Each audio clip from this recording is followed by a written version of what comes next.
Namaskar everybody. So we just want to start this function with lighting a lamp. Yes, I am able to share my screen.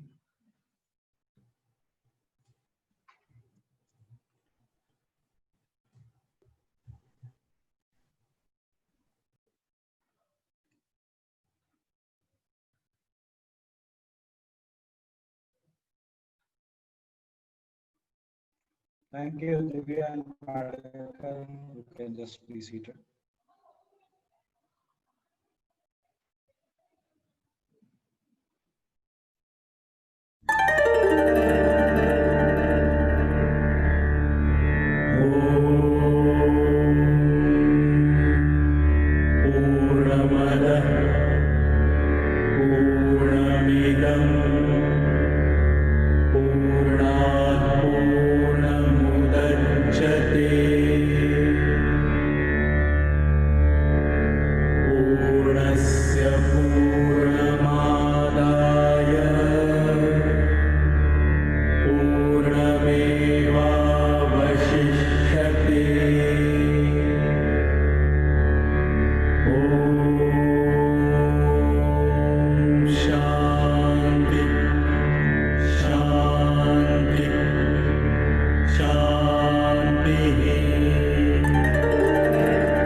With my family and all your family to this wonderful session on KREC Masterclass. The topic being promoting Indian art and culture and challenges and way forward. So we just listen to Om Purnamada Purnamidam Purnat Purnamudachyate Purnasya Purnamadaya Purnamemavashishate Om Shanti Shanti Shanti. So this session is about 60 to 75 minutes, depending on the interest of the audience and depending on the time available. It can go up to 90 minutes. So we have tried to do it within 60-65 minutes, but let's hope that we'll finish within time.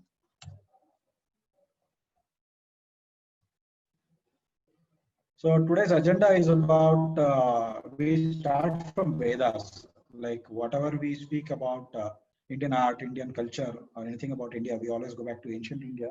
And it's all about the culture. It's all about Veda, what we speak from there. And all the roots goes back to Vedas. So we'll be just understanding a brief thing about observations made and what all kinds of measurements they used to make to arrive at the Indian calendar or the Hindu calendar as such, and the significance of Kumbh Mela as well. So this one we are in the Vedas, this is also part of Vedas where it has been depicted. So we'll just go through that as well.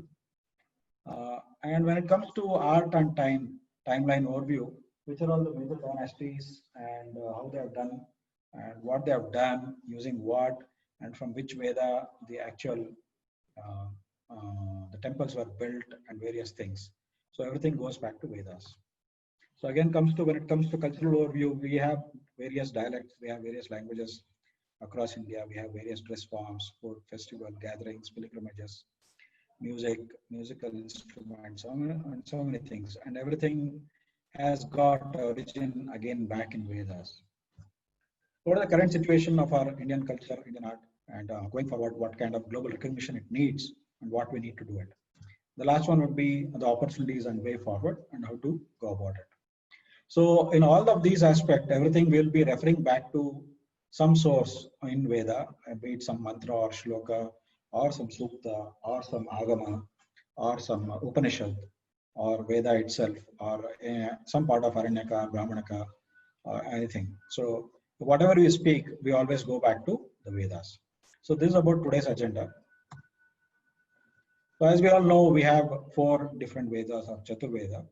we speak about. And one is the Rig Veda, the starting part is Rig Veda. Then we have Sama Veda, Yajur Veda, and Atharva Veda. I think all of you know about it. So this is just the timeline information when it was actually written. So we are still trying to establish the correctness of these timelines, and there's still debate going on. So this is the timelines as of today. And Vedas consists of Samhitas or the hymns, or the mantras or the shlokas, and then the verses, which explains the ritualistic part, how that particular Samhita has to be done. And Brahmanakas explain about how to perform the rituals, various sacrifices and other practices. Aranyakas explain more about what has to be done when you get into Vanaprastha. Upanishads are actually the end part of the Vedas or Vedanta. So under each of the Veda, we have Upanishads, and each Veda is also further divided into Shakas. We can identify with Shakas. So the things what I've written in bracket for Upanishads are the Mukhya Upanishad. There are totally 108 Upanishads which are being documented, out of which 13 are Mukhya Upanishad, and remaining things are classified into other Upanishads. I'll be speaking shortly about it. The shloka which we just now listened is from Yajur Veda, and it comes from Brihadanaranyaka, the Upaveda. So the bottom one we have written about Upaveda. You find Ayurveda, Gandharva Veda, Dhanurveda, and Arthashastra. Ayurveda is all about medicine. We know about it. Gandharva Veda is derived from Samaveda. It's more about music and singing. Dhanurveda is all about military science, and Arthashastra is about economics. So we'll just go forward. This is the Upanishads. Upanishads actually, as you see, this is the end of the Vedas. This is the Vedanta. Like once you understand the Vedas, once you understand the Samhitas, Brahmanakas, and Aranyakas, you come up with this ultimate knowledge or the wisdom, what each one of us understand. This again, as I had explained in the earlier slide, is divided into Mukhya Upanishad, we got 13, and Samanya Upanishad, Sannyasa Upanishad, Shakta Upanishad, which is more of the glorifying the female part or the feminine part of the god. Vaishnava Upanishad is all about the Vishnu. Shiva is about Shiva, and we are given special importance to yoga.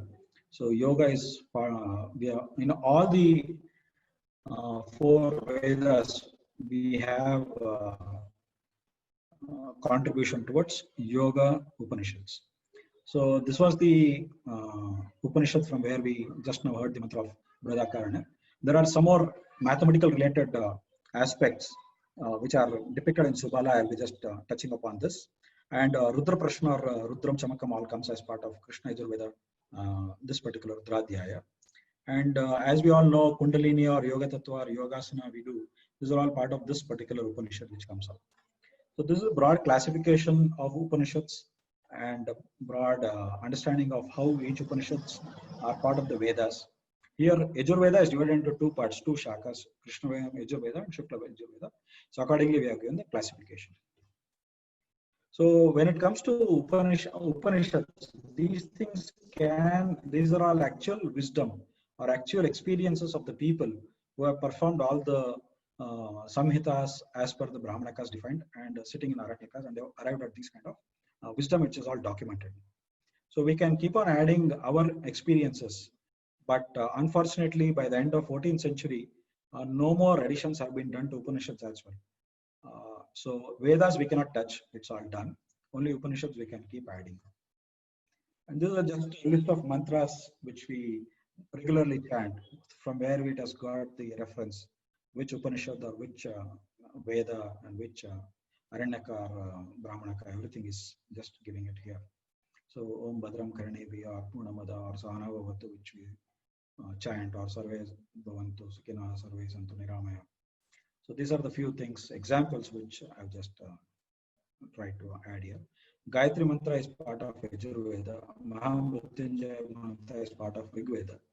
So Gananantam Ganapatim is the first mantra of the Rig Veda which we chant when we start any things we invoke Ganesha. So again, when it comes to Puranas, they are the stories, or the other stories are the verses of various gods and goddesses. So these are the various things we have. We have totally around 4,09,500 verses of Puranas which are available. And again, these Puranas are divided into, they can be grouped, not divided, as Brahma Purana, Surya Purana, Agni Purana, and Shaiva Purana and Vaishnava. And again, these things can again be classified into the qualities of the people like Sattva Guna, Rajas Guna, or Tamas Guna. Sattva is truth, passion, and ignorance. So Vishnu Purana is about Vishnu, but again it just goes the Sattva Guna. So if you want to work upon any of your qualities, these are the Puranas which you need to understand and go through it. So what happens here, all the things which are part of Vishnu Purana also spans across Sattva, Rajas, and Tamas. For example, Vishnu Purana is part of Sattva Guna, whereas Matsya Purana is part of Tamas or ignorance, and Varaha Purana, Vamana Purana, Brahma Purana is part of Rajas. So you can get to know about these things. So Puranas are not actually part of Vedas. They are a different set of verses which have references to Vedas as well. So now I'm going back to the different stages of life during the Vedic lifestyle, which people were practicing, and accordingly. So the first part is the first leg is Brahmacharya, where till you would go to a Gurukula, you would study under a guru, and it's mostly a community-based education where everybody contributes to everyone's education. So the students have to go to Bhikshatan every day, collect whatever they get, come back and share with the remaining students. So this way it ensured, the community ensured that the students get food and also they get educated under a guru. So in the Gurukula system, students were exposed to all the 64 subjects and also to all the 4 Vedas, the Samhitas, Aranyakas, Brahmanakas, and the Upanishads as well. There they used to pick up whichever is their study of interest. Either it can be metallurgy or Ayurveda or yoga or Shastra or Sangeeta or astronomy or astrophysics or astronomical calculation, Jyotishya, and things like that. And they could further improve on that. Once you finish your Brahmacharya, you would enter Grihastha. So some people used to go back to their family life, but when you go back to your family life, you need to continue to work upon what all you have studied and ensure that the security of the family is very important and ensure that their future is also secured. And then you used to get into the retired life, which I think Amit Rao is going to speak, how you want to get into your retired life. That we call as Vanaprastha, where you are going to come out of your... Perfect. How is it now? Better. How is it now? Yeah. Okay. Thank you for correcting. So as part of Vanaprastha, people used to come out of their material comfort and then guide others. This is the time when you try to become a guru. And this is also a time when you actually help others, mentor others, and then you work towards going from Grihastha Ashrama to Sannyasa. So this is a stopgap arrangement for you to get into Sannyasa and do serious experiments, serious exercises to get into Sannyasa. And Sannyasa is the last stage where you renounce this world and you get all the wisdom. So this is the place where you can actually come back and contribute back to Upanishads or contribute back to other things. So as I mentioned earlier, in the 14th century, we have the last entry to Upanishads, and after that, there are no such things done because we are not following this kind of stages of life because of various disturbances in the society. So, but whatever we are finding after that, it has been continuously updated into other Indian philosophical text.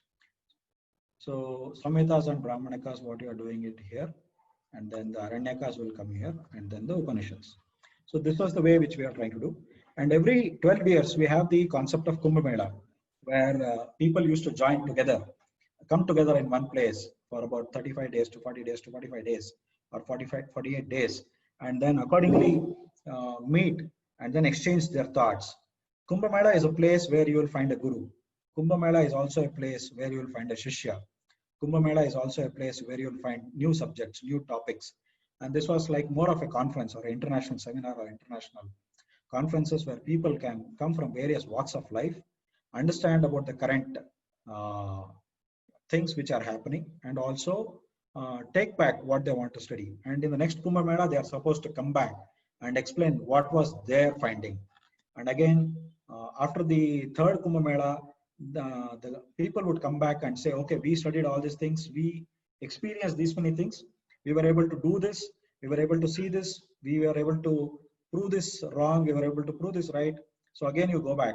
So it is the fourth Kumbh Mela. After 3 Kumbh Melas, whatever you have studied, and if you are still alive, and if you attend that Kumbh Mela, and whatever you present, will be said as Vidvat past, meaning to say that no more people are required to do any study in these areas, and it is already done, taken care. So that it will enter the Upanishads as part of the Upanishads. So people can follow it, and then people can further study upon that particular aspect. So this is how this particular system of learning, system of transmitting knowledge, system of finding a guru and shishya was happening during those days. And this is, there are few Upanishads which you don't need any kind of ashramas. Like yoga, you can start doing it from a very small age, and you can keep doing it till you reach your death or the moksha. And also Sangeeta Shastra, you can keep learning it. So there are few Upanishads which can be learned across, and you can jump back to whichever part you want, and you can keep learning. So there is a lot of flexibility. And this is the only place where you find people can come back and they can contribute back to the wisdom, what they have achieved. So I'm just going back to measurement of time during those times, how they used to measure. So this is quite interesting, but I'll not explain. The link is below. You can go and read. One kalpa is about 4.32 billion years, and Brahma Varsha, Brahma Ratra, all these things are there. The time since Big Bang is about 13 billion years, 13.7 billion years, and Brahma Varsha is about 311 billion years. So age of our planet, our Earth, is around 4.6 billion years. So according to this, we used to have the Manvantara. So when during Matsyavatara, Vishnu came and rescued Vaivasvata Manu, and from there on, we are all born. So that is the current Manvantara we are in. And this is the current Kalpa. Already 25 Kalpas are over. We are in the 26th Kalpa. So this just for information. The presentation will be shared and you can go through it. And this is the cosmic time what we are now measured, and this is present in one shot. We are looking at close to 13.8 billion years in one frame. So Samvatsara is a year. We have 60 Samvatsara, one solar year, and we have a name for each one of it. The one which is marked in red is Sharvari Nama Samvatsara, which we are currently today. And then we have Nakshatra. So this again, the link is provided. You can go and have a look at Nakshatras. We have 27 Nakshatras in the constellations which we have identified. And we use this Nakshatra for our lunar calendar based on our ascent of moon in the time in which constellation we accordingly come back with that particular Nakshatra. And Indian calendar is all about Rutu. We have 6 Rutu, Vasanta, Grishma, Varsha. We are currently in Varsha Rutu, where we get rains. And Masa, we have 12 Masas, Chaitra, Vaishakha, Jyeshta, etc. And we have 15 Tithis, wherein the last one is either Amasya or Purnima. And then we have 27 Nakshatras, as I just disclosed. And then we have 12 Rashis or zodiac signs, Mesha, Vrishabha, Kataka, and things like that. So with this understanding of Kalpa, Manvantara, Brahma Ratri, and the Rutu, Masa, Tithi, Nakshatra, and Rashi, we actually come back with our time. Of Kalpa, we are in Shvetavaraha Kalpa. Manvantara is Vaivasvata Manvantara, 28th Chatur Yuga, Dvitiya Parardre, meaning to say that the first 50 years of Brahma is over, so we are in the second 50 years. Brahma has 100 years of life. Kali Yuga Prathama Pada, we are in the first Pada of the Kali Yuga. One Pada of Kali Yuga is 108 years. We have just covered 5,122 years. So this is Krishna Shaka. We are in currently the Krishna Shaka. That is the date, 18th February 3102 BCE is the date when Krishna left this earth. Adding another 2020, we are in currently 5122. 5122 year as per the Krishna Shaka, or 2020 as per Christian era. And Shalivahana Shaka is to commemorate the Shalivahana Raja. So we are also following that calendar. Samvatsara. So we are having Sharvari Nama Samvatsara. Dakshinayana, which says we are now in the winter solstice. So the sun is moving back south from north end, and Varsha Rutu.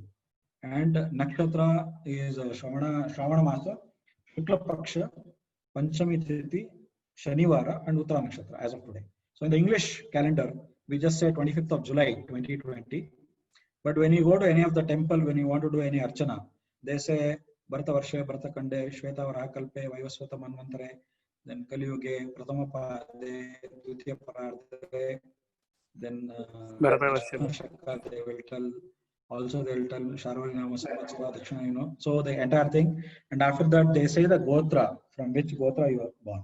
So Gotras. So that was the identification we had all these days. And in the Brahmin, they follow the Gotra as per the Rishis. The other sect follow a different kind of Gotra system, again, which is all unique. So I think you all know about the Gotra system. That is our unique identification. So this was about the time and other things about Kumbh Mela, the calendar, and what we used to do. So going further, in which time our actually the art started coming into picture, our culture started evolving. This is just a brief overview.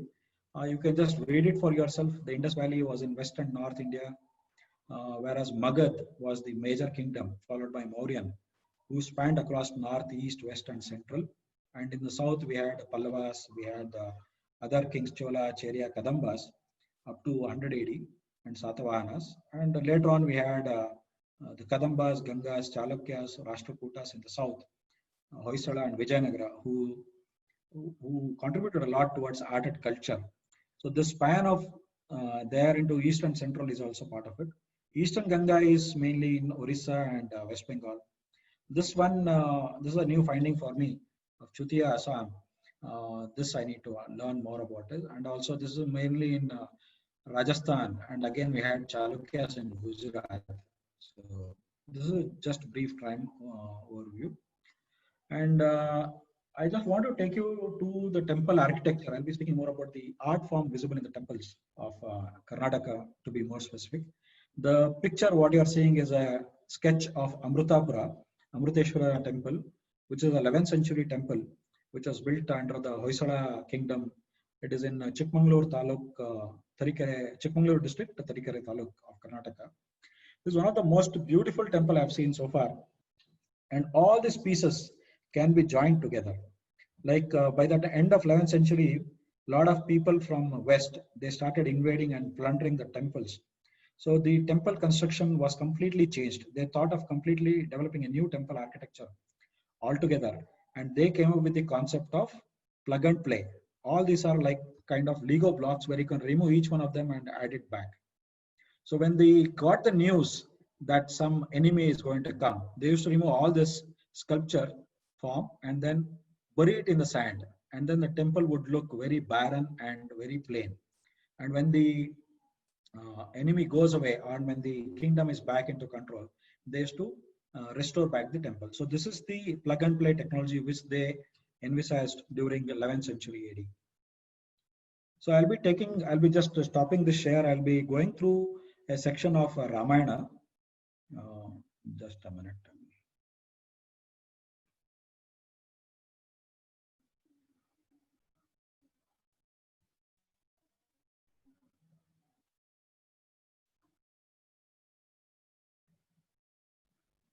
So is my screen visible now, Nagesh? Yes. Yes, Vijay, it is visible. Okay. So this is the same Amrutapura temple where a complete Ramayana you can see. Here Dashratha comes to the sage asking for performing Putrakamishti Yaga. So his 3 wives are there. And the next thing, they are performing the Yagna. This is 6 inches by 4 inches. Or in some places it is a bit more. So in that they have done this carving. And you can see the entire Ramayana here. Of course, because they used to use that plug and play kind of technology, the arrangement is lost. So when you go there, you'll find the things not in place. So they have performed the yagna, and Rama, Lakshmana are being seen there. And the sage comes back and asks them to send them to Gurukula system where they will be trained. So Rama and Lakshmana are getting ready. So they are going to the forest. And now the training is over. Rama and Lakshmana, they are grown. And then the sage asked them to go and fight the demons, which were actually creating problem when they are performing the yagna. So this is a fighting scene. Then the sage decides to take him to Janaka Maharaj, where Sita Swayamvara is arranged. So he says, I have come with Rama. So Rama is breaking the dhanas of Shiva, and Sita is ready with the Varamala. So this is the Rama, Sita Swayamvara. And he is very happy. He comes back with Sita to Ayodhya. So Ayodhya, they're coming to Ayodhya. They're getting blessings from the king. And now they want to do the coronation, but then it is being stopped. And then they get into the Aranyakanda where Shurpanaka comes. This is Rama and Sita having fun, looking at Lakshmana, and Lakshmana is cutting off the nose of Shurpanaka. And then the Mayamruga comes. Sita wants it, so Rama says, no, we don't want, and Lakshmana says, you please don't go for it.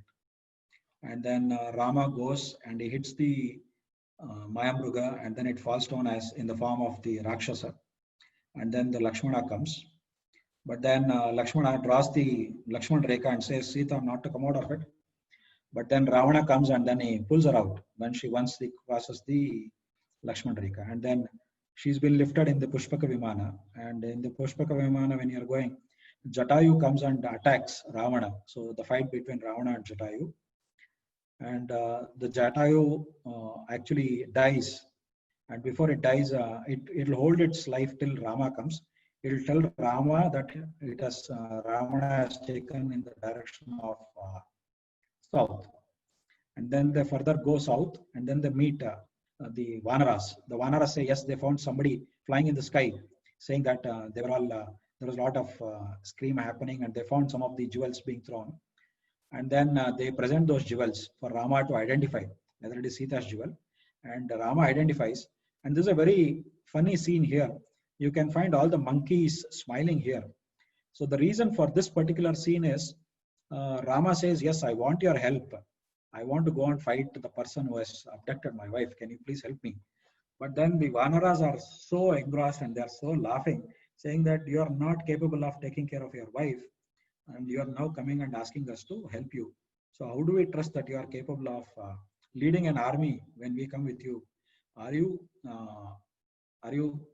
so brave enough to go and fight Ravana? So then they put a test for Rama. So even before they give any help to them, so they want to test Rama. So this is that scene all about. You can see the monkey's expression. So this is how Rama will change the situation is the next scene. So they tell Rama, they put Rama into a task wherein they say, you need to eat all the 7 banana plantain trees in one shot using 1 arrow. And as you know, the banana trees, the banana plant will not go straight. It will be actually in crisscross.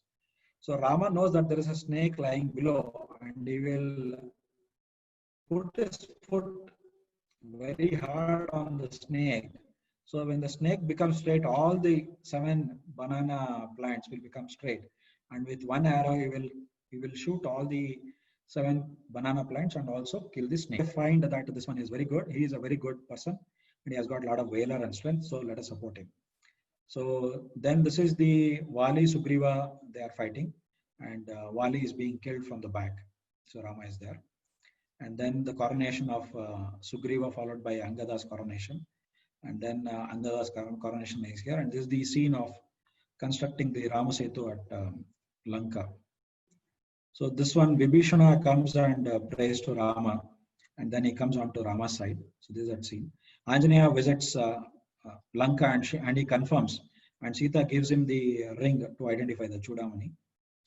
And then Ravana, since Hanumanta wants to get an audience with Ravana, he starts creating rakas in the entire Lanka, and then he's presented in front of Ravana so that he gets an audience with him. And then that scene is missing where he sits on all his surrounded tape. And then the Indrajit goes for the war. The Indrajit comes. So this is the Indrajit where he's coming. You can find this Airavata. So that's how we identify that he is Indrajit who is coming for fighting. And then he dies. And then there is a lot of fight happening.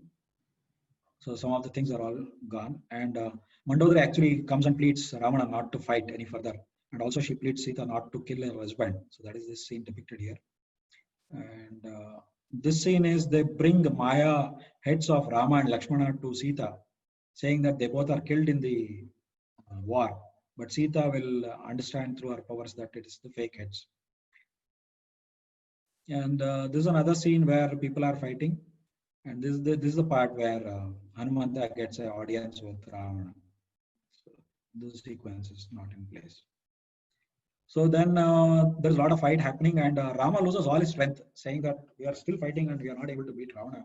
So what happens? That's when Agastya comes and says, "You please chant Aditya Hridayam mantra, and you get all the energy what you want from sun."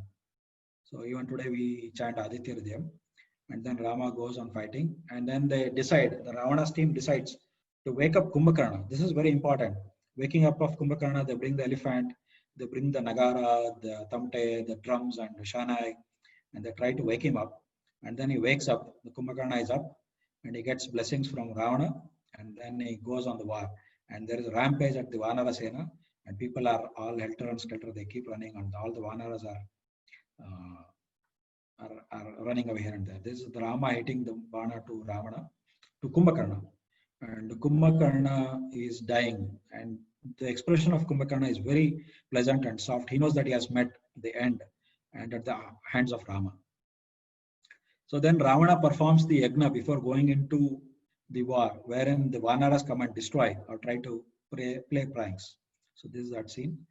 And they're also molesting the women of Lanka. This is what the scene is all about. And then the Ramana comes into the war, and then the war begins. And then there is a huge war happening, the big war. Rama and Lakshmana, and they are fighting with Ravana. And then Ravana ultimately dies. And when Ravana dies, so you can find all the monkeys or the Vanara Sena rejoicing. So this is a rejoicing scene. This is the place where Ravana is being slain. So, and then they get Sita. So Ravana is lying down. Sita has come back to Rama, and all the women at the Lanka, they are crying over the death of Ravana. And then they proceed towards Ayodhya, and you can see all the Vanaras there. They're beating the bells and drums and other things, and they're all happy. So this is about Ramayana section, which I wanted to share with you. I request you to please visit this. This is a very beautiful temple, and this one will actually give you a very nice overview as to what our Indian architecture is all about. You can also find it in Alavedu, Belur, and other temples as well, also in Ellora. But the kind of explanation, but the kind of detailing what they have done in Amritapura is amazing. This was my inspiration to start my journey of temples of Karnataka. Okay, coming back to temple architecture. Vijay, just if I may intervene one sec. For anybody who is not watching the chat, please do. We've been having an interesting chat, and there are links to the temple, Google Map links, and so on and so forth there. Okay. Thank you. How do I open my chats now? No, not for you, Vijay. For the rest. Okay. I'll continue, right? Okay. Yeah, please continue. Thanks, Nagesh. But I suggest everyone concentrate on presentation now. Okay. Now, some amount of mathematics from Vedas, the Subala Shastra, what I told as part of this. So this is, I'll again leave it back to you. So how to find the true north-south, the true east-west was, they just fix a pole here, and every day morning they come and stand in front of that pole, and then they will mark the shadow at a specific given time. So we all know summer solstice and winter solstice. So the sun keeps moving north, and then it comes down during our ayanas, Uttarayana and Dakshinayana. So the Uttarayana starts from here till here, and Dakshinayana starts from here to here. So, and we'll also get the shadow on either side. So this is during the sunrise, shadow will come here. During sunset, the shadow will come here. So if you join these, the end points, you'll get this arc. And if you subtract this arc, or you perpendicularly bisect the arc, you'll get the true east-west. And then when you bisect that particular line, you get the true north-south. So again, we have text, or we have references to find these things. There are several other things which are part of the Vedic mathematics, which I don't want to speak here. That will be a different topic altogether, but I've just given the links. You can just read through. So this is about the temple plan. This is a 9th century temple in Patatkal. So again, in Stapatya Veda, which is part of Rig Veda, we have all the agamas, all the Kamika Agama, all the Vishnu Agama, and other things are all very clearly written down in Rig Veda, and we get all the references there as to how to build a temple. And also we have some part in Tamil literature, which also prescribes a different way of constructing the temple. So this is too much of information I know, but I'll be rushing through. People more interested, we can speak only about temple architecture later on in a separate audience. So this is all about the 9th and 10th century temple. This is the Dravidian style of temple architecture. This is our famous Kailasha Ellora temple, Kailashnath temple at Ellora, which is a cave temple, which they took about 150 years to construct. So the first generation which started the construction never saw it complete. And even the third and fourth generation, I doubt whether they saw it complete. One interesting thing or one story which I want to tell here is, I visited a place and they told the story to me. Like in way back, they were constructing a temple and the sculptor was sitting there and sculpting a Garuda, which normally was kept on top of the Garuda Gamba. So they found two Garudas sitting there made of stone. So the person asked, there is only one temple getting constructed, why you are having two Garudas? So the sculptor told that one Garuda which I made earlier has got a broken beak, so I'm redoing it. So this person laughed and said, when the Garuda is going to be kept 30 feet or 40 feet above the ground, nobody will observe its peak. So we are redoing it. So the sculptor told that the beak is broken, that he knows and the God knows. So he cannot cheat the God, so he's redoing it. So there is a kind of passion what people had. But nowadays, we are lacking passion. We change projects so often, we change jobs, we change so many things. We also change our so many aspects in life. So we're not dedicated towards one thing. So with dedication, yes, we can reach whatever we want. Is just one thing which I wanted to add here. So this is the various plans. These are the two main differences what you can find. One is the Dravidian style, which is predominantly seen in South India, and one is the Shikara style, which is present in North India. So this is more with respect to the Karnataka timeline, how each of the kingdom or each of the dynasties, they contributed towards various temple architecture or various art forms. So this again, you can refer it. This will take a long time to explain. So we have very interesting thing about iconography and iconometry, which speaks about all measurements. So as per Agama Shastra, you need to make this. As per Kamika Agama, as per other Agamas, the Vishnu should look like this, Shiva should look like this, Parvati should look like this. And these are the various weapons. And who gave these weapons to destroy which kind of gods, and what is the significance of each of this weapon, and to which Veda it refers, that particular weapon. Everything is very clearly documented. So whatever we do, you can trace it back to any of the four Vedas or the Upanishads or the Samhitas or the Brahmanakas. So everything is very clearly documented, and it was all mouth to mouth. And fortunately, we have started documenting. Many of the manuscripts have been lost. Many of the manuscripts are being found in Nepal, found in Pakistan, found in Bangladesh, found in some part of Tibet as well. So we are trying to retrieve, and then there's a huge effort going on in accumulating all this data and then formatting in one place. Max Muller was the first one to put to give the new format, the new way of understanding Vedas. So even today, many people follow that particular Max Muller's way of understanding Vedas. So these are some of the pillar designs. I'll just go through this, and some more pillars, brackets. You can see the amount of intricacies they have done here. And this is just a single stone from here to here. You need to visit Belur and Halebed to understand and appreciate this art form. So I'll not be if time permits. So what is the time right now? We are at 45. So I'll be just running through the next set of things about culture. What is culture is all about. I was talking to Tapa, I was also talking to others. Culture is all about food, what we eat, the education system, and the health. So if these three things are around, these things, the food, what we wear, what we speak, the music or the art form and the dance form of it. So I'm just trying to give an overview of these things. Anyway, I've spoken about the education part of it is already covered. The health part will be part of the Ayurveda, and this is the other things which are part of the 2000 kinds of pickles, 2000 plus pickles in India. We have more than 800 sweets, which we were able to, I was able to document with my wife. Thanks to Vishal and Devarajan, they also contributed in this particular activity. Subudhi was late. We could not add his entries here. So thank you, Subudhi, for the effort. And we have different styles of cooking and different kinds of cooking, both veg and non-veg. and we'll go one by one. So food, this is all contributed. This is a community-driven content. So thanks to Devarajan. Thank you, Deva. So you can find various sweets, tiffins, vegetable curries, sambar, rasam, kolambu, varieties, kootu varieties. Sorry, photos are not visible. No problem. Not available, sorry. So thanks, Deva. Yeah. And then thanks, Vishal, for adding these things. He came up with photos, and these are the special sweets from Western UP. Thank you, Vishal Gupta, for this. And these are all, I just took it from some place on the internet. Sorry if it is tempting to somebody. And we got some more discussion happening in the group. So Anirudh and others, I think, Amit, I could not add yours, I forgot. So thank you for contributing in this aspect.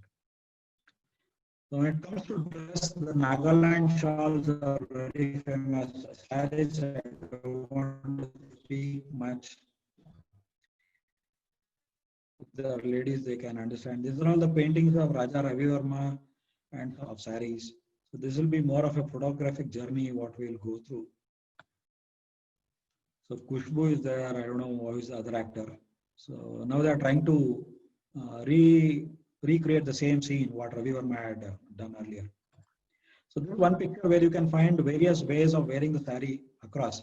So Ravi Verma has done this exercise for me long back. So it was easy for me to just pick this up and then put it here. So you can find the Carnatic style, the Kerala style, the Maharashtra style, the Mughal style of wearing sari, and the Bengali style and others. And also you have one person now is from, she's European, I think. Yeah. And coming to dhoti, we all wear dhotis. So Krishna used to wear dhoti in one format, different format. So we have different, we call Sri Krishna Dhotra, Sri Rama Dhotra, or Shiva is Charmamadari. He doesn't wear complete Dhotra, it is all in this fashion.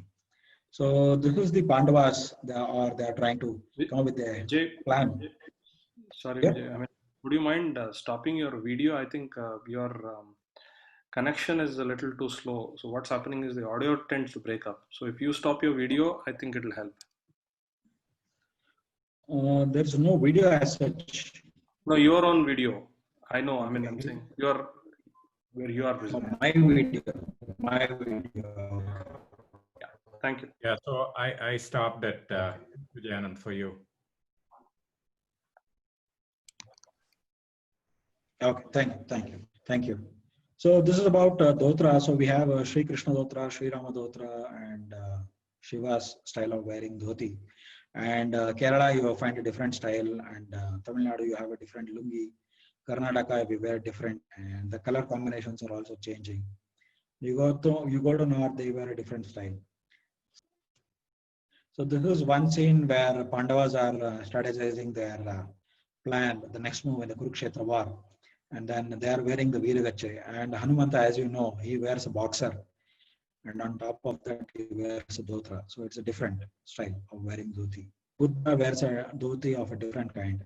And on to the right, you find this is from the Magad kingdom, where again dhoti and pagadi was very prominent during those times. And you can find the Ashoka chakra there. So this is about the pagadi or peta. We have variety of pagadis and peta. Sorry, I could not bring all of them. The one in black and white is from the Indian Army. So this I got, and this is how you can from the turbans. And one of the things in Rajasthan, this is North Indian style of this thing, and this is Mysore Peta. How the languages origin, the origin of language. So you can find Bengali, Telugu, Kannada, Malayalam, or even to Sri Lanka.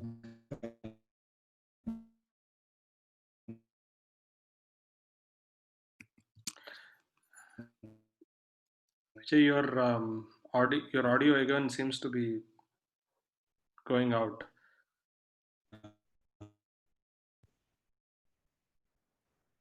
There clearly is an issue, Vijay. Sinhalese or Punjabi or Devanagari or Gujarati, they all have to go now. Okay. So is it okay now? I switch off all the other things which I was using. Is it okay now? Yes, Vijay, it is better now. Yeah, thank you. Okay. So understanding the Lipi, because we speak about Vedas, we speak about Upanishads, but how are they writing it and how are they communicating? The evolution of this the script is very important. Earlier Vedas and everything was mouth to mouth; it was not getting documented, and later on it started getting documented in manuscripts. And this is how the various lipis come. When we do an epigraphical study, we understand. So as of today, we have 22 languages which are recognized by Government of India. We have 5 classical languages in India, which is Sanskrit, Tamil, Kannada, Telugu, Malayalam, and Odia. Other 6, and we have 27 other languages which are spoken by more than 1 million people. And there are 1,500 variety of dialects which people speak. Because if you take example of Kannada, we speak differently in Mysore region, and it is different in Mangalore region. It's totally different in Bidar, and Shimoga is different, and again North Karnataka is different. So similarly, Tamil Nadu also, Tamil in Madurai is different, and Chennai is different. So, and we have more than 191 languages which are on endangered list. So these are our various languages for which the Lipi is available as of today. Again, I will not be going through each one of this. You can find your Lipi when you get time. So I'm just moving on to the music. The music is, again, it derives from, the source is Samaveda, and it is a part of the Gandharva Veda, Upaveda, which is the basis for Carnatic and Hindustani music. So I'll be speaking more on Carnatic music. So we speak about Shruti, Swara, Raga, and Tada. Origin is Samaveda. Dasa Sahityas and Kirtanas are the ones which literature matters the most. When it comes to Hindustani, it is not the literature, it is the alap what we do.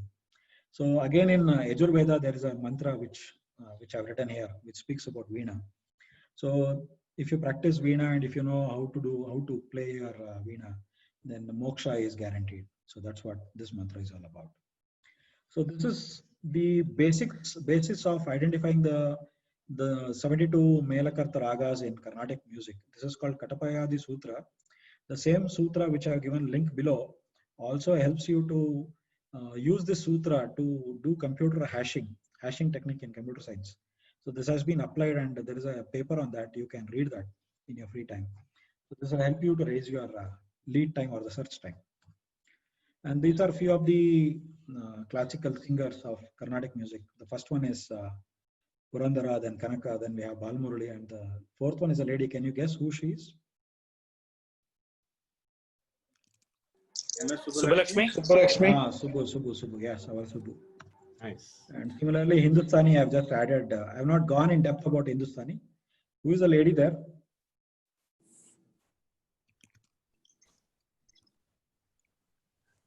Gangubai Hanagal. Gangubai Hanagal, yes. Some of you got it right. Okay, thank you. Nagesh asked me to do this quiz, so we thought we'll add a small amount of interaction. So then we have Bhimsen Joshi, Amjad Ali Khan, Ravi Shankar, Ustad Bismillah, and also Zakir Khan. And he is my favorite. I love it, Hamsadvani Raga. And going on to the art form, we have all this Madhubani, Pattachitra, Tanjore painting, Mysore painting. Vijay, you may want to go a little slow here. Vijay, you may want to go a little. Odisha. So Buddhi, I hope I make you happy here.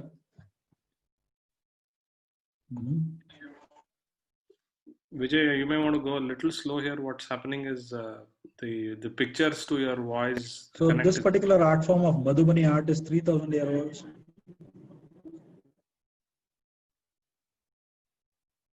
Okay. So is Mysore Madhubani art? Yes. This is Pattachitra from Odisha. And this is Tanjore painting.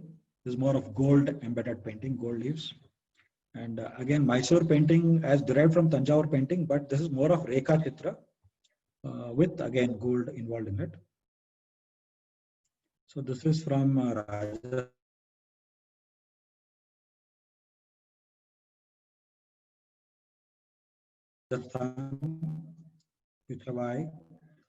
Worli art is from Maharashtra. Again, this dates back to more than 1,000 years. Kalamkari is from Andhra Pradesh, the undivided Andhra. Then miniature art is from Rajasthan again. Even Mughals, they had contributed to this particular art form. So up to Mughal, everybody saw this Mughal art form. Can I go forward? Yeah, Vijay, I think you can. Yeah. Dance Yeah, forms, we have Bharatanatyam, Kuchipudi, Kathak, Kathakali, Manipuri, Mohiniyattam, Odissi and folk dances. So I will not be covering, most of the folk dances are not covered here. Only the main dance forms are covered. Again, it goes back to Gandharva Veda, Kuchipudi, Kathak, which is predominant in North India, Kathakali back to Kerala, and one more branch from here is Yakshagana, which is very famous in South Canara. Manipuri, more related to Krishna and his place. Odissi, Mohiniyattam and Odissi. This is Mohiniyattam. This is again referring more to Krishna's or Vishnu's dance form. Odissi. The folk dances, sorry, there are more than 100 to 200 varieties of folk dance session altogether. So can I go forward? yes. So what do we need to retain all this art form in India? How do we encourage them?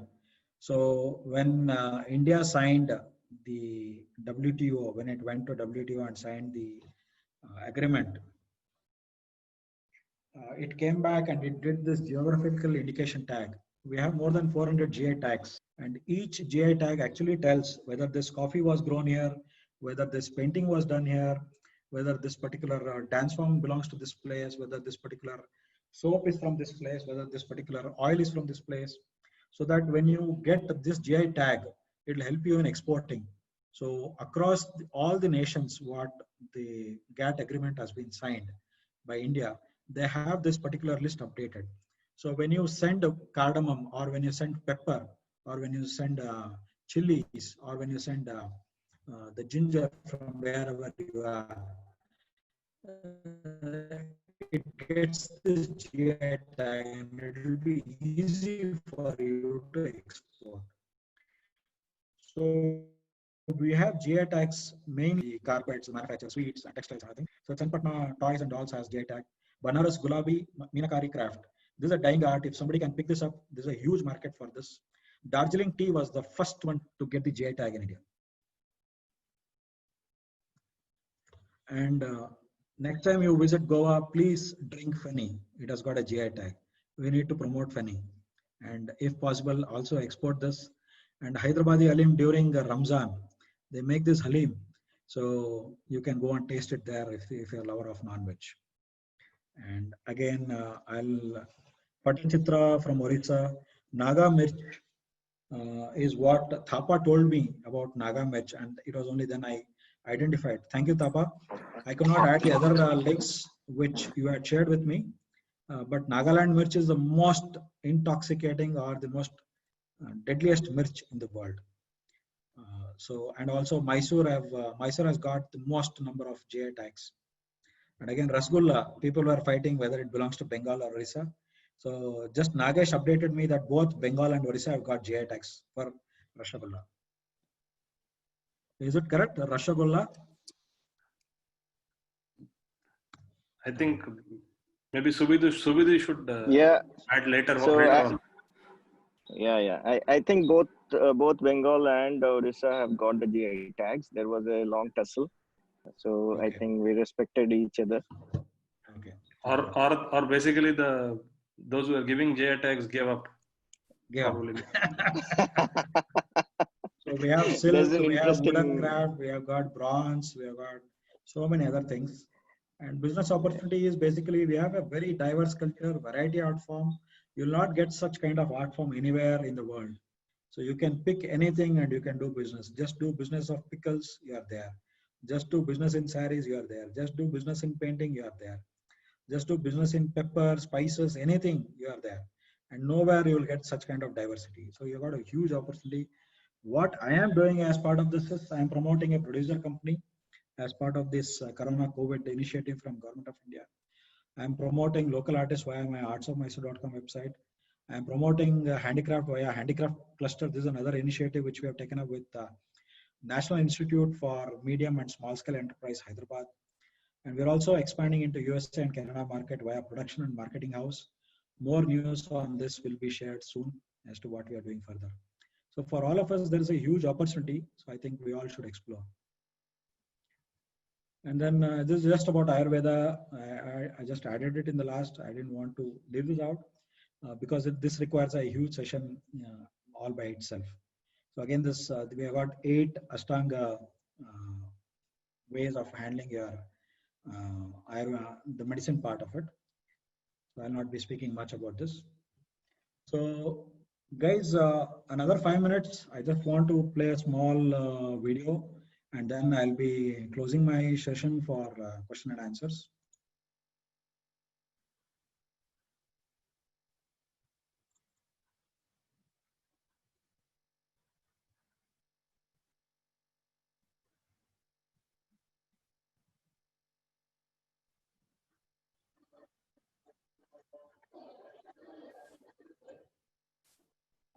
Vijay, are you sharing something? Yeah, I wanted to share. Okay.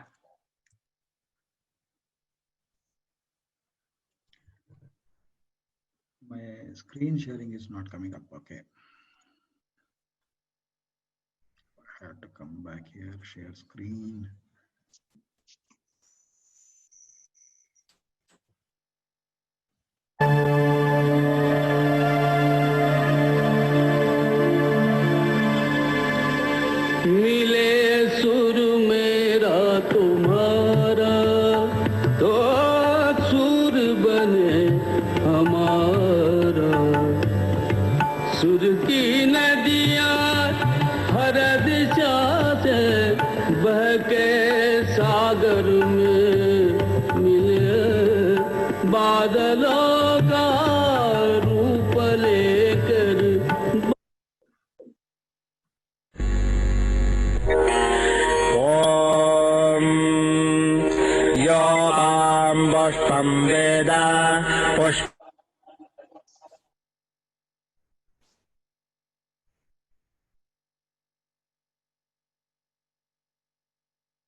Sorry, I think it went to the next video. I'll just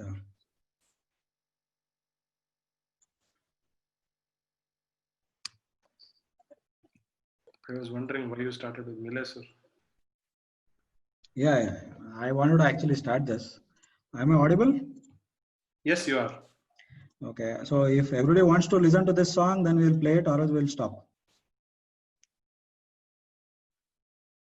I mean, yeah, please. Play it, bro. Play it. It was nice. Please go ahead. I'm not able to. Okay. You can play it, no problem. Okay. Vijay, if you can't play, you have to sing that. Yeah, wait, yeah, I'll play.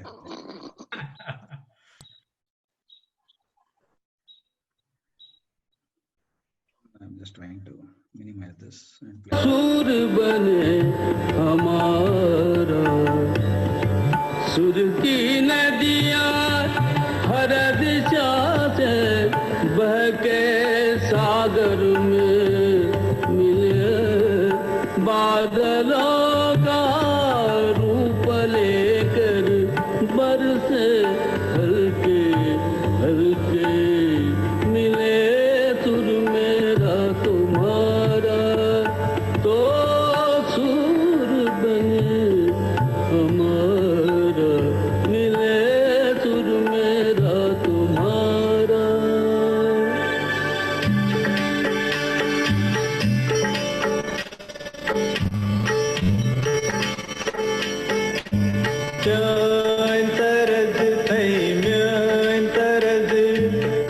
बनिए तरस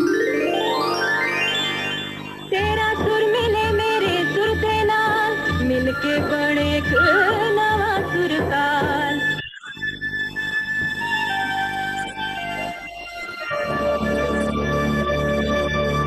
मिले सुर मेरा तुम्हारा तो सुर बने हमारा।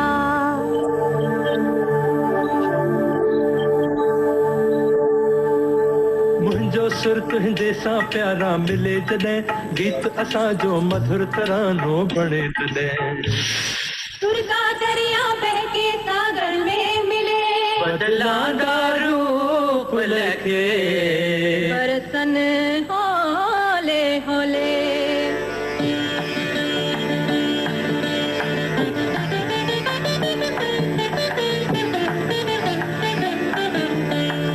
இசைந்தா நம் இருவரும் சுரமும் நமதாகும்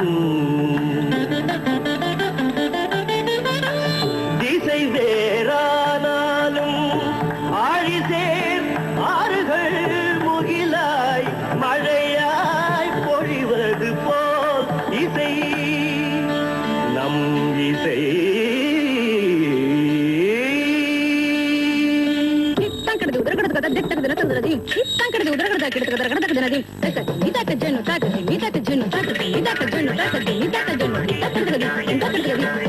నన్నదనిగే నిన్నదనియా తీరినంతే నమ్మదనియా నా స్వరము నీ స్వరము സംഗമമൈ മനസ്വരംഗ അവതരിഞ്ചി എന്റെ സ്വരവും നിങ്ങളുടെ സ്വരവും ഒത്തുചേർന്നു നമ്മുടെ സ്വരമായി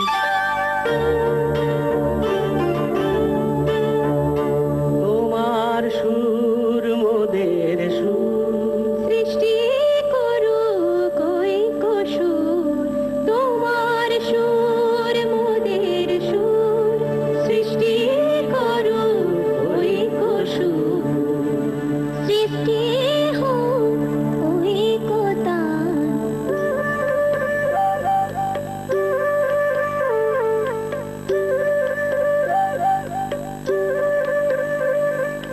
तुमा मोरा स्वरर मिलन सृष्टि करी चालू ऐक्यतान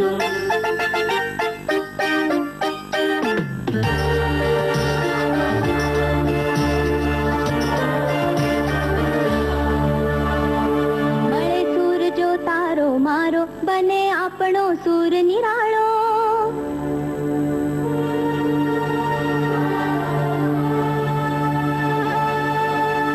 माझ्या तुमच्या जुळता तारा मधुर सुरांच्या बरसती धारा।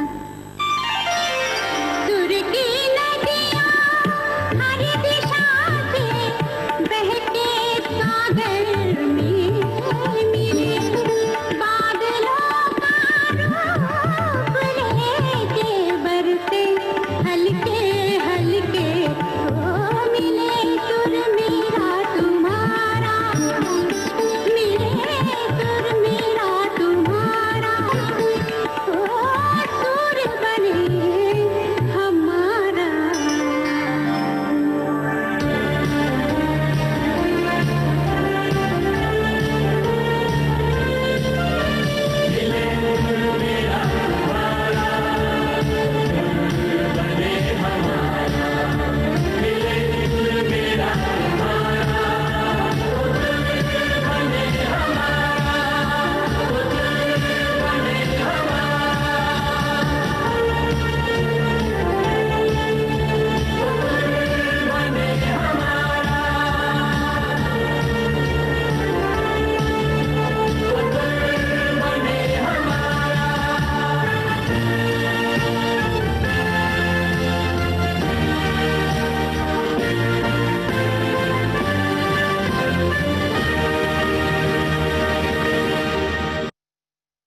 भारत माता की Jai.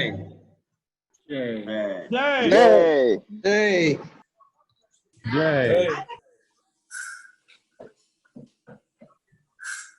So thank you guys for that 5 minutes. I hope everybody went back to nostalgic days of watching that on DD. Oh, totally, man. Thank you. Complete childhood views. Lovely These are the presentation. references. Thapa, I have just quoted your references here. Vijay, there are a set of questions that I have collected Okay. as that was going on and across different areas actually. Okay. So Okay. I'll probably try and put it and Folks, if you can, if you're not speaking, kindly mute again, please. Okay. So, I mean, there was a question on, I mean, do we know who authored the Vedas? I think, No. I think that was Amit right up front. Okay. Vedas are Actually- called Apaurusheya, means it is not from any man.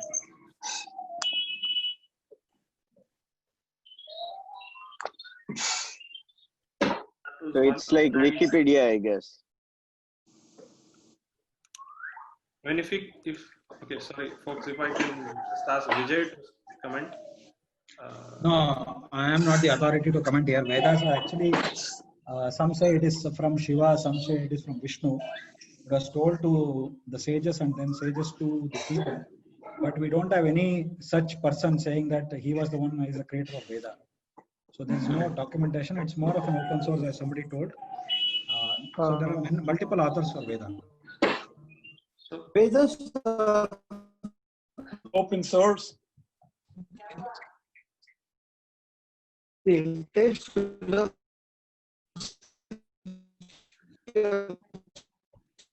Vijay, we are losing you, I think. Hinduism is that there Vijay are, Krishna, that is. yeah. Yeah, somebody can So is answer. that clear now? Can I attempt an answer for that? If it's okay. Vijay, your audio, Vijay Krishna, your audio is, audio connection is not good. So if you can type it in, that'll be great. Yeah, okay. Let me, sorry Vijay, I'll just move on. There are a set of other questions. There was a question on also,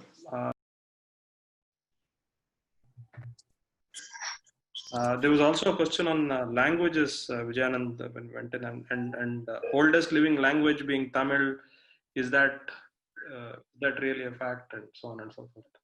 They are all still debating on that. Till we find sufficient proof for that, we cannot say anything.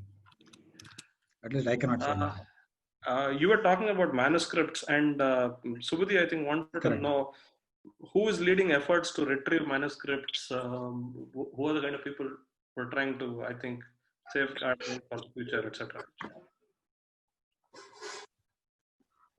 There is this various institutes. Banaras Hindu University is leading, actually, BHU, and Indian Institute for American Institute for Indian Studies. They are also leading. And also there is CDAC is also working towards all this linguistic related work. And also now this NLP, which is the what is this? Natural language processing. This AI and ML is also provoking a lot of things with respect to language. So this is all I know about. Indian Institute of Language, and there is again this archives department which also works on this, archaeology department, epigraphy department, and Oriental Research Institute. There are multiple things people are actually working on the language part of it. That is a huge subject and vast area, and vernacular systems are getting heavily pumped with respect to funding going forward.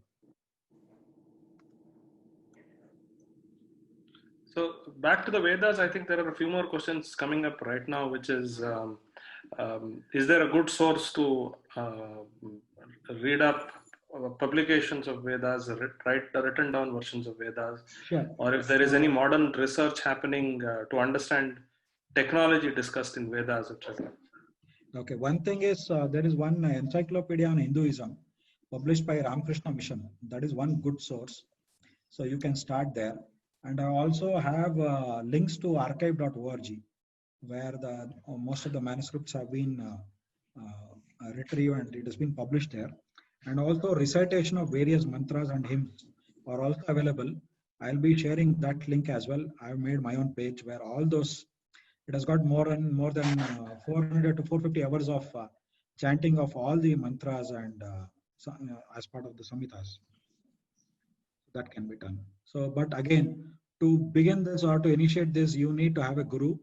Without guru, you cannot start learning about Vedas. It becomes very essential and critical as part of our Vedic tradition. So finding a guru is the most critical thing. And as I was mentioning earlier, we need to have samskara to understand Vedas. So not everybody can understand Vedas.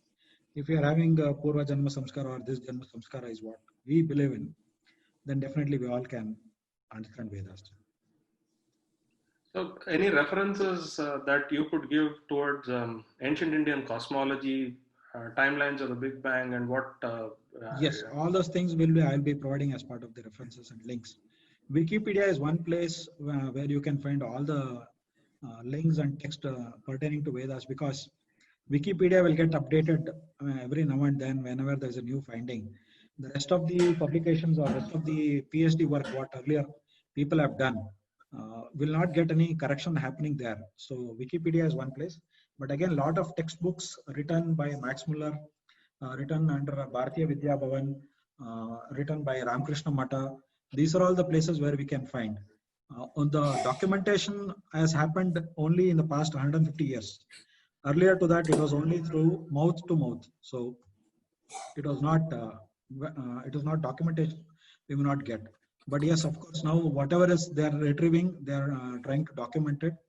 And Oriental Research Institute in Mysore has got all the epigraphies and all the manuscript which Mysore Maharaja has preserved.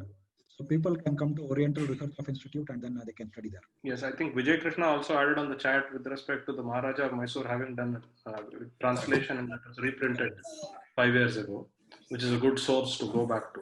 Correct. That is our, I think Praveen Dadich had a good, Dadich had a good question to you specifically, as in, can we order the artwork from artsofmysore.com? Dadich, I can answer on behalf of Vijayanand. Yes. Nagesh, Vijay, my question is, where all do you deliver? Is it across India, outside India? Few things all over the world, most of the things within India. Okay. All right. Great. We will do it. Thanks. Thank you. And Seti had an interesting one. You talked about finding a guru. How does one go about finding a guru in North America?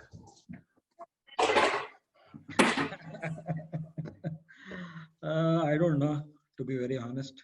So, even I am yet to find my guru. Yeah, you are the original guru for us. Yeah, Vijay is the guru's first name, Vijayanand. Vijayanand's full name is Vijayanand Gurudev. He is That's already Gurudev is in his name. Right? But I am not a guru. I am yet to find my guru. So I think I've covered quite a few of this thing. If people have questions, we still have around 10 minutes of the time we had planned. Okay, so there is one question from Guti that has come now, which is oral transmission of Rigveda. How is it done for generations with such high fidelity? Okay, I'll just play a small audio for you. This Gayatri Mantra.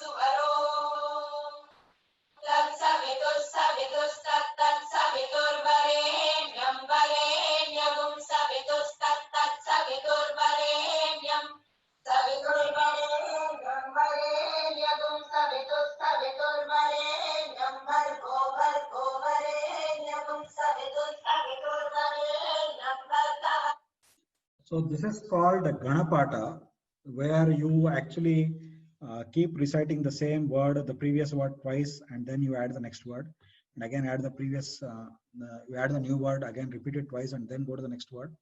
So we have Jatapata, Ganapata, and various such kramas of learning a mantra. So if you go through this particular practice, you will never forget.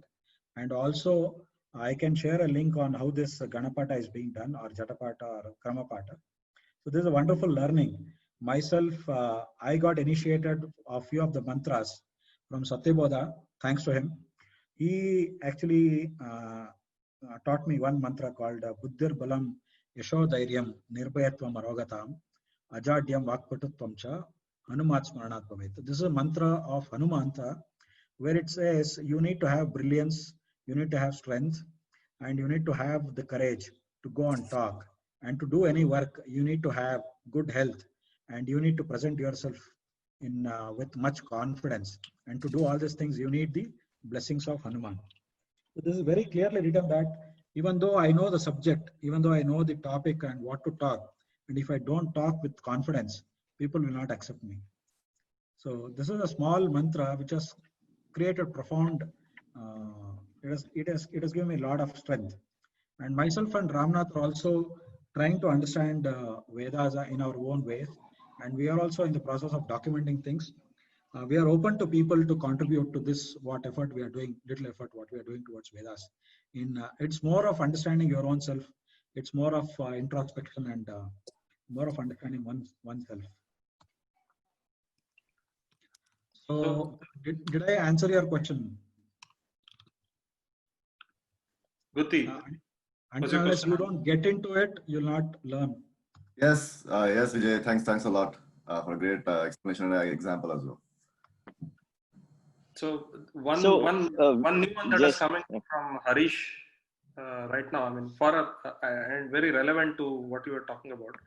So for an entrepreneur like you who's working on Indian art and promoting that, what are the issues you're facing towards preserving, promoting, and commercializing this art and culture? And I suppose the follow-on to that is how can we help? Okay, first thing is our people are lazy. We are not passionate about our own history, art, and heritage and culture. We don't tell others with pride, saying that we come with so much of 5,000 years of history, and this particular art has originated here, and we are working on this particular art form for a very long time. First thing is we lack pride in ourselves. That is the first and foremost thing. Second thing, yes, a lot of people are willing to buy the artwork until and unless you give a lot of information about it. Like I have seen people from USA, from Europe and Australia, even if there is a small lake, they give so much of build-up to that particular small lake. And when I drove all the way, it was only a small lake. It is similar to any of my Kukralikere. Even my Kukralikere is far better. I went near in Seattle. They just told about a Snoqualmie Falls. I didn't find anything great about it. But when it comes to Joke Falls, there is so much. When it comes to other falls and Western Ghats, there is so much to appreciate the beauty. We don't give that kind of build-up here. We lack in explaining more about our own self. We are not big pride of it. The first thing. Second thing, we don't speak about ourselves when we go out. We try to understand more about other people, and the documentation is missing about our art form. So in that direction, I am working, and there is no PhD work happening with respect to the art, origin of art, and conserving that art form. So a lot of people should pick up research work in these areas and then try to save it.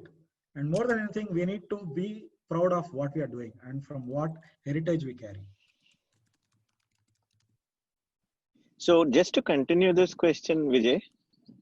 So, in the recent years, I have been seeing a lot of my friends, and even for me, it's been a realization that we know so little about ourselves, right? So the thing you said about pride is certainly there, but I think the root cause is we never cared to put in efforts to understand a lot of things that are actually probably scientific, but lack of documentation is the problem.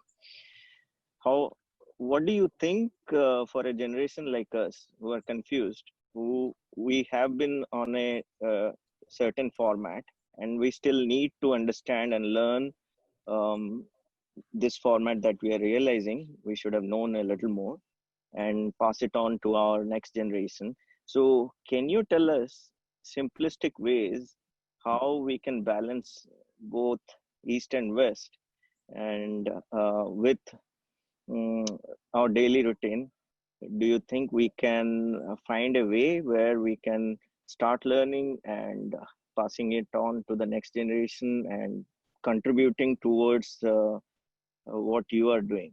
So it's a long question, I guess, but I think in short, it's like we are all confused. All of us have this identity crisis from where we came, because we are not being taught properly about our past. There is some gap there. So first we need to fill that gap of identifying to which Gotra you belong to. So first try to get that information from your parents. I'm not telling you, it means to everybody over here who follow that system of identification. So that is first thing.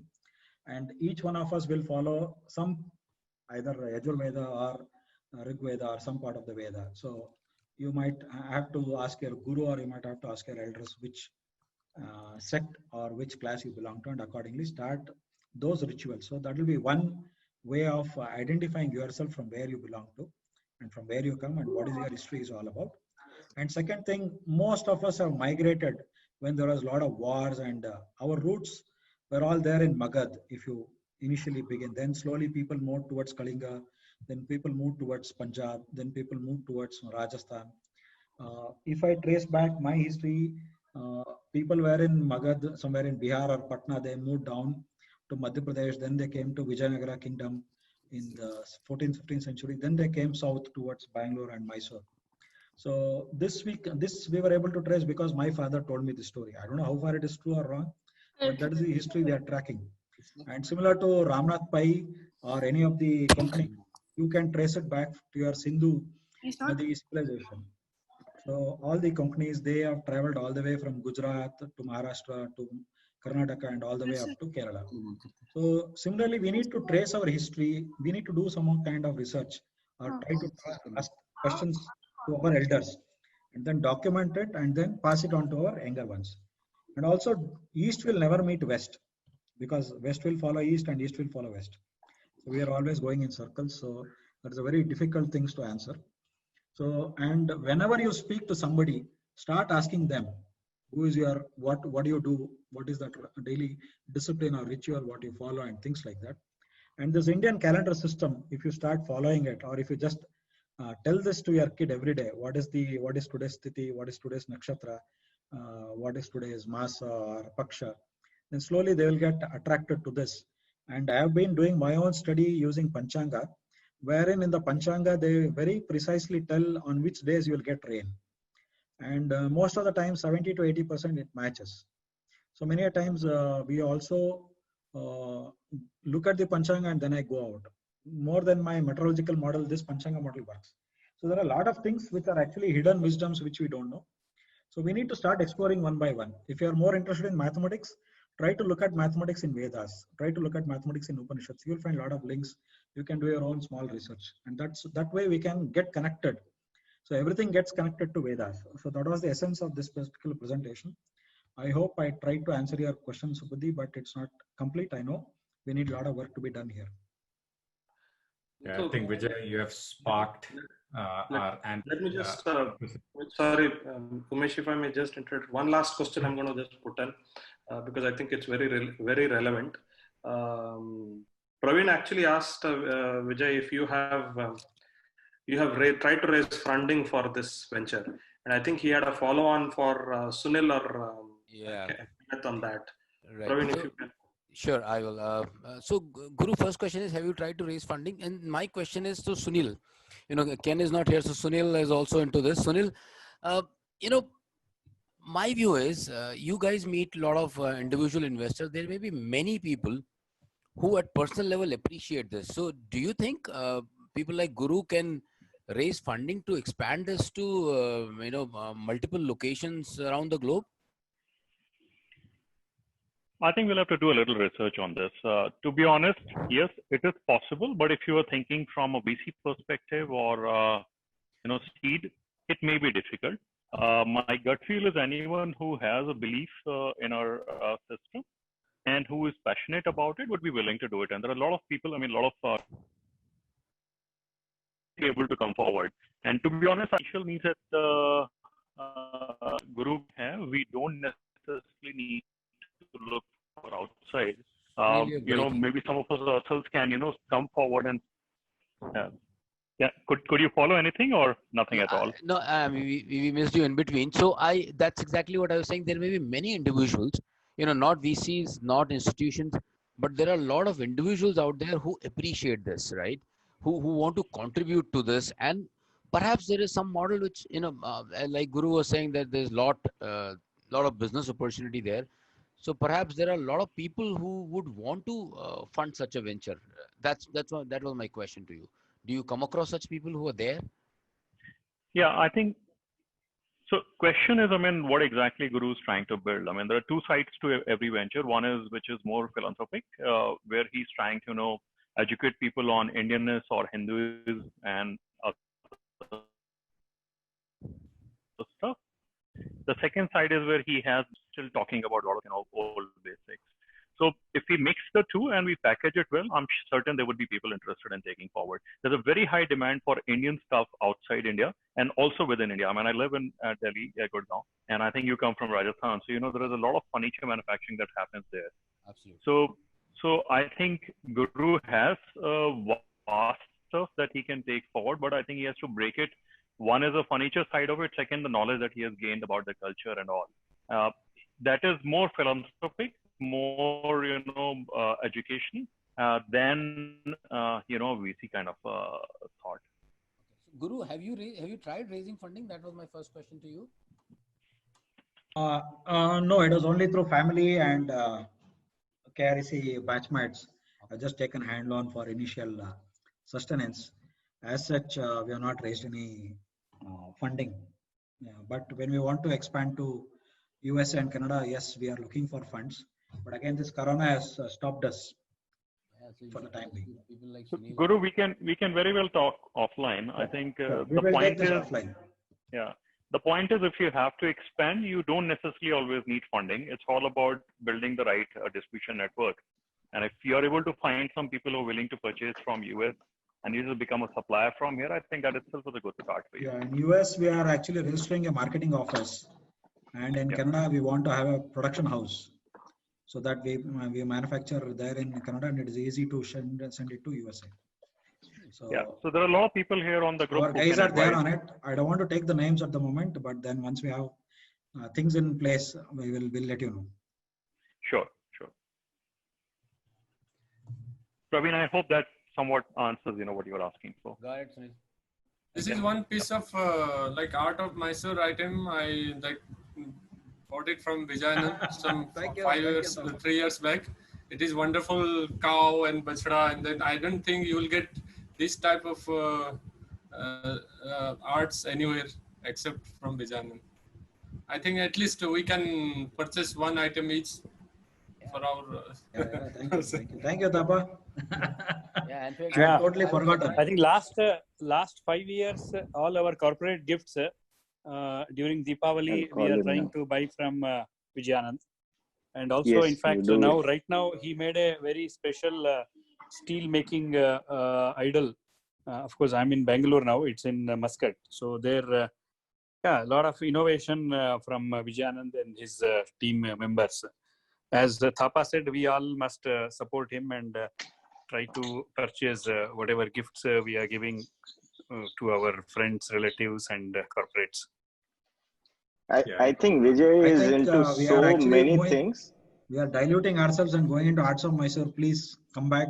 We are in Vedas. Let us talk about it. Business, keep it aside. Thank you for all the interest, but we will take it offline. Vijay, is Ashish here? Yeah, Ashish here. So, how long you have taken to study all these things? Like, it's after college or you were interested earlier? How did you take it forward? यार ये पागल का question है तो जब पगल आते हो तब ये शुरू होता है. So it has been there for a long time, but for the last 6 days I have not slept properly. Only yesterday I was able to forcefully sleep. So it is more than preparing this presentation. Me preparing for the presentation and reading was a much interesting journey. So it was fantastic. My question is the depth of your knowledge in terms of variety, right? So have you taken that a passion from your childhood sort of thing, or after college you became more interested, and like how did that begin? Tits and bits. Actually, if I go back, it all started when in my childhood days, my maternal uncle used to every day say one moral story, either from Upanishad or from Panchatantra or from Jataka tales or anything. That was the first level where I got exposed to all these things. And second was the Harikathas, Harikatha done by Gururaj Naidu. So that was another thing during in Ragiguda celebrations, annual celebrations. That was another thing. And the third thing was, of course, in KREC. Every Monday, if you remember, in KREC Sadashiva temple, there used to be a Tadamaddale, meaning to say that two people will sit with their drums, and each one will take an character, either in Mahabharata or Ramayana, and they will try to argue with each other. So there the argument is so that when you look at the argument or when you listen to those arguments, you feel that Duryodhana is always right and Bhima is wrong, or Krishna is always right and Rama is wrong. So that kind of depth of knowledge those people had. And for 3 years, the first year I missed it. The rest of the 3 years, every Monday I used to sit there and understand these stories. Of course, I cannot remember everything, but then that actually gave me a wide exposure to various things in Puranas. So that was actually one of the places where I got really interested in all of these things. And we didn't have anything else to do in the evening apart from going there and sitting in the beach. So on Mondays, I used to do this. And after that, with the internet coming in, I think that exploded. And when I started working on my Temples of Karnataka work, all my Temples of Karnataka literature goes back to Vedas. So that was also one more journey from 2007 onwards, which I'm doing. So this has taken a long time. Of course, this is not dedicatedly done. Whenever I feel like reading, I read. Whenever I discuss with people, I get to know. So it's all, so it's the journey is all over. So I cannot pinpointly say. So yes, KREC Sadashiva temple has made a major impact in my life. One thing I want to say, for the work Vijayanand has done, he deserves a double PhD. Is the kind of research that he has done. I have been with him several places. I talk to him regularly also. Be it on the temples or be it on the arts that he's talking about. It's amazing. The depth he has gone, right? Nothing less than a PhD work. Yeah, we should make some lobby, Ramnath Pai. Get him.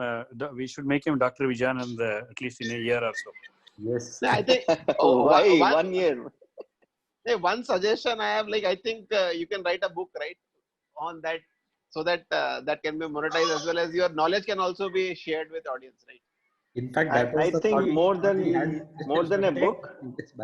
Yeah. The takeaway from this session, I was talking to Subudhi, Anant, and also Nagesh was, we need to come up with a channel for kids only, with all the parents, all our parents and ourselves talking about one story each on Saturday evenings at 8:30 or 8:15 for 15-20 minutes. And also we should encourage our kids to study these stories and come back and tell the storytelling here. If our kids can, I cannot change Subudhi now, I can change this kid. So good one. On that note, given that Subudhi is not really changeable, on that note, Vijay, just want to thank you very much for this wonderful session. I think the breadth and the has been phenomenal that you've managed to cover in this particular session. If there is anything that you want to sort of finally add, Vijay, we'll leave the final word to you and then we could maybe close. I am overwhelmed. Thank you for the time you all spared with me. It was wonderful making this presentation. Preparing the presentation was a wonderful journey, and presenting it to you was another thing. So even my family was kind of supportive. I would like to thank them for all the pains and troubles which I had given them. So I would like to thank my wife Divya and my daughter. I think she is